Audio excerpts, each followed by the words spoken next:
Hello, my name is Michael Beckwith, and today I will be arguing that reparations should be paid to African American families by the United States federal government in the form of housing vouchers for low-income and impoverished families as defined by the United States federal government. This means that they will be given to families that are living below the poverty line, at the poverty line, or within 200% of the poverty line. The reason that we must pay reparations to African American families is we must make up for the wrongs done by slavery and de jure segregation, aka Jim Crow laws, that were pervasive in the southern United States until the 1964 Civil Rights Act. Whites, both slave owners and non-slave owners alike, as well as racists and non-racists alike, benefited from the institutions of de jure segregation and slavery via increased opportunity and, obviously, financial rewards for the slave owners. The government must be paying these reparations and not private families or descendants of slave owners, because it is the government that is responsible for slavery as an institution. While the heinous crimes that took place on each plantation are the responsibility of the slave owners, the United States codified the institution of slavery in Article 1 of the Constitution via the Three-Fifths Compromise and allowed de jure segregation to take place for almost 100 years after slavery was ended with the Emancipation Proclamation.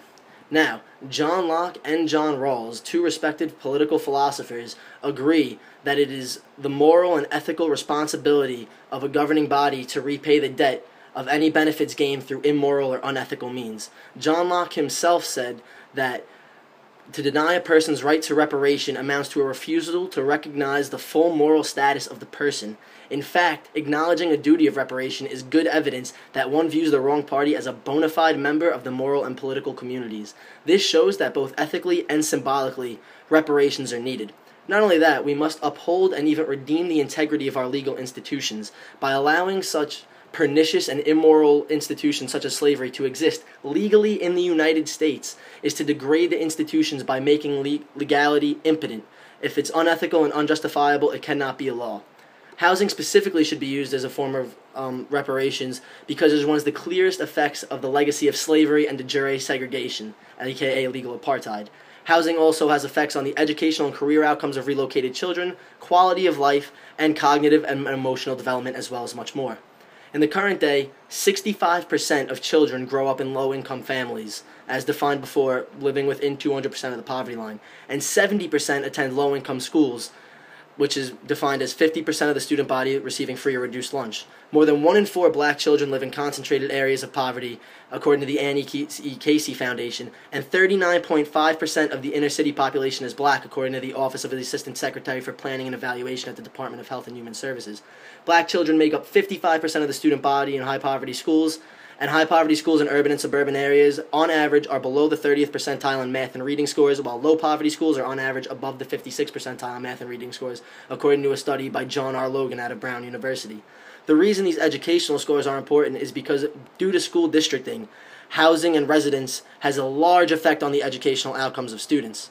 Not only this, but residency is highly influenced by de jure segregation. In fact, the government was found responsible for redlining and zoning, as the Department of Housing and Urban Development was found liable for housing discrimination in Gautreaux v. Romney 1971, Clients Council v. Pierce in 1985, and Young v. Pierce in 1985 by various district courts. Not only this, but the Federal Housing Administration, which gave out loans to over 60% of homeowners between 1930 and 1950, They gave out home loans to over 60% of the United States population, with less than 2% of those loans going to non-white families. Now, segregation as this form has been deemed to be the link to understanding the perpetuation of urban poverty in America and is attributable to the present lack of affordable housing in safe and economically prosperous suburban communities, according to Mark Seidels. Now, I acknowledge that I am going over time here, and I will allow my opponent to do the same. A study by Rebecca C. Fouth found that deconcentrating poverty and desegregating neighborhoods has positive long-term impacts on educational and employment outcomes of relocated children. Research also indicates that short-term incidences of behavioral problems decrease. Housing quality and neighborhood resources also have been found to have a significant impact on the cognitive and educational achievements of relocated children. This can solve the greater problems of racism and racial tensions in America rather than increase them.